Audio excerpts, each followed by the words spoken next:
जय श्री कृष्णा, राधे राधे। आप सबका स्वागत है आपके अपने YouTube चैनल के आलोक में। इस वीडियो में मैं आपको मार्गशीर्ष मास के कथा अध्याय जो 14वीं का महत्व में सुनाऊंगी। और कथा अध्याय का महत्व में सुनने से भगवान श्री कृष्ण की कृपा मिलती है।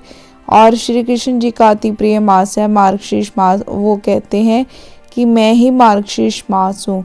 और कृष्ण भक्तों के लिए महत्व में सुनना बहुत ज़्यादा जरूरी है। तो जिन्होंने भी पहले 13 अध्याय का महत्व में नहीं सुना वो पहले जाके सुनिएगा। और 14वें अध्याय का महत्व में सुनाने से पहले बोलिए मेरे साथ, जय श्री कृष्णा, जय हो विष्णु भगवान की और जय हो माता लक्ष्मी की। 14वां अध्याय परम। भगवान हंकने लगे कि इस प्रकार मार्गशीर्ष शुक्ल पक्ष में एकादशी का व्रत करके द्वादशी को दूसरे दिन विद्वानों को यथाविध उपचारों से मत्स्य उत्सव करना चाहिए। मार्गशीर्ष मास की दशमी के दिन बुद्धिमान नियम में स्थित होके तथा विधि देवा अर्चन कर अग्नि कार्य करे। शुद्ध चित्त होके प्रसन्नता से शुद्ध वस्त्र पहने। संस्कृत हव्य अन्न को पका के पंचपद को जाए। वहां पे पैरों को धो के 8 उंगल परमाणु दूध वाले वृक्ष की दातुन करे। दांतों और जीवा को शुद्ध करे। अच्छी तरह आचमन करे तथा आकाश की तरफ देख के मेरा ध्यान करे।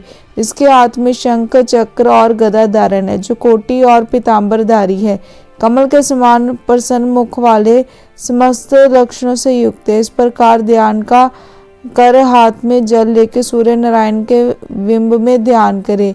उस बिंब की तरफ हंसता जल से अर्घ देवे और ऐसा कहे कि हे पुंडरी काच, आज एकादशी में मैं निराहार रह के कल भोजन करूंगा, आप मेरी रक्षा करें। इस प्रकार कह के रात्रि में मेरी मूर्ति के समीप बैठ के विधि व्रत ओम नमो नारायण इस अष्टाचार मंत्र का स्वयं जप करे।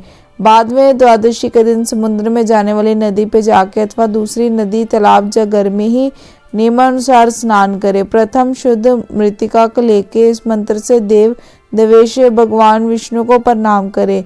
तब मनुष्य उसी समय शुद्ध हो जाता है। मंत्र यह है, हे देव समस्त प्राणियों का आप ही से धारण पोषण होता है। हे सुवत्र उस सत्य वचन से मेरे सब पाप नाश करो। ब्रह्मांड में जितने तीर्थ है वे समस्त देवताओं के हाथ से स्पर्श किए गए हैं, अतः आपसे स्पर्श की गई है और उड़ाई गई इस मिट्टी को उड़ाता हूँ। हे वरुण, आप रक्ष में समस्त नित्य रूप से स्थित है, इसलिए इसे मृतिका गीली करके पवित्र कीजिए, देर नहीं करे। और इस प्रकार प्रार्थना करने के पश्चात मिट्टी को ग्रहण करे और इसके 3 पिंड बना के पृथ्वी पर रख दे। शेष मिट्टी को अपने शरीर पे लेपन करे और इस जल में जिसमें सदैव मगर और कच्छप रहते हैं अच्छी तरह स्नान करे। आवश्यक कर्मों को करके मंदिर में जाए। हे माँ योगिनी, वहां जाके नारायण हरिदेव की आराधना करे और केशवाय नमः इस मंत्र से चरणों का, ओम दामोदराय नमः इस मंत्र से कटिकाओ, नरसिंह नमः इस मंत्र से हृदय का, ओम कौस्तुभाय नमः इस मंत्र से कंठ का, ओम श्रीपते नमः इस मंत्र से वक्षस्थल का, ओम जय लोकाय विजय नमः इस मंत्र से बाहु का और ओम स्वतम नेनम इस मंत्र से शरीर का, ओम रथा गंद्रो इस मंत्र से मुख का, ओम कराय नमः इस मंत्र से शंख का, ओम गंभीराय नमः इस मंत्र से गदा का, ओम शांत मूर्तय नमः इस मंत्र से कमल का पूजन करे। इस प्रकार भगवान नारायण का पूजन करे। फिर भगवान के सामने 4 घर स्थापन करे। उन घटों को जल से भर के फूल माला पहनावे, सफेद चंदन लगावे, आम्र पल्लव से युक्त कर श्वेत चंदन से आदर्शित करे और स्वर्ण सहित तिल से पूर्ण ताम्र पातों को घटों के ऊपर रखे। चारों घटों को 4 समुद्र मान के उन घटों के मध्य भाग में स्वस्थ सुंदर पीठ स्थापित करे। उस पीठ पे स्वर्ण, चांदी, ताम्र अथवा कष्ट का पात्र रखे। इन पात्र के अभाव में पलाश पात्र स्थापित करे। उस पात्र में जल भर के स्वर्ण के जो बने हुए मत्स्य रूप जनार्दन भगवान को फल पुष्पों से शोभित करे। गंध पुष्प धूप वस्त्रों से यथाविधि पूजन करके वह कहे कि हे देव, जैसे रसताल में गए वेदों का आपने उद्धार किया है, इसी प्रकार मत्स्य रूप से मेरा भी इस भाव सागर से उद्धार करे।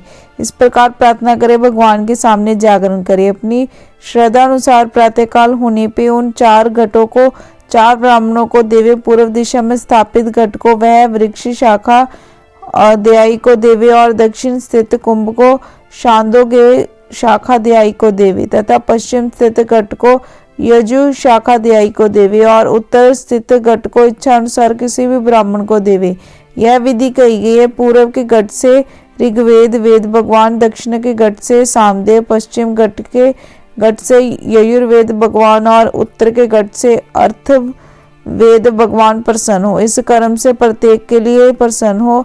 स्वर्ण के मत्स्य रूप भगवान को आचार्य के लिए अर्पण करे और कर्म से गंध धूप वस्त्र आदि से विधि पूर्वक पूजन करे। जो इस रहस्य सहित विधान के मंत्र पूर्वक करता है और विधि के साथ दान आदि देता है, उसको कोटि गुना फल मिलता है। जो गुरु को देना निश्चित करने के बाद मोहवश नहीं देता, वह मनुष्य में अगम कोटि जन्म पर्यंत नरक की यातना को भोगता है। जो इस विधान का उपदेश करता है और विद्वानों ने उसी को गुरु कहा है। इस विधान से दान आदि करे और द्वादशी को मेरा पूजन करे। अनेक प्रकार के उत्तम अन्न से ब्राह्मणों को भोजन कराए और अपनी शक्ति के अनुसार दक्षिणा देवे। इसके पश्चात स्वयं जितेंद्रिय और मौन होके स्त्रियों के साथ भोजन करे। जो मनुष्य इस विधि से मत्स्य भगवान का पूजन करता है तथा उत्सव मनाता है, उस मनुष्य के पुण्य के फल को मैं आगे कहूंगा, आप सुनिए। यदि किसी के 10 लाख मुख और ब्रह्म के तुल्य आयु हो तो वह भी इस धर्म को कहने में असमर्थ हो सकता है। जो मनुष्य इस श्रेष्ठ द्वादशी कल्प को कहता था, इसको सुनता है, वह समस्त पापों से मुक्त हो जाता है। इस तरह से जो 14वां अध्याय समाप्त हुआ। ये था मार्गशीर्ष मास के कथा अध्याय 14वें का महत्म्य, जो मैंने आपको इस वीडियो को सुना दिया। भगवान श्री कृष्ण सबका भला करे। और वीडियो अच्छी लगी, वीडियो को लाइक कमेंट शेयर करना मत भूलना। आप वीडियो देखते हो सुनते हो पर चैनल को सब्सक्राइब करना भूल जाते हो, तो कृपया करके मेरे चैनल पर पहली बार आए तो नए आए तो चैनल को सब्सक्राइब किए बिना मत जाना।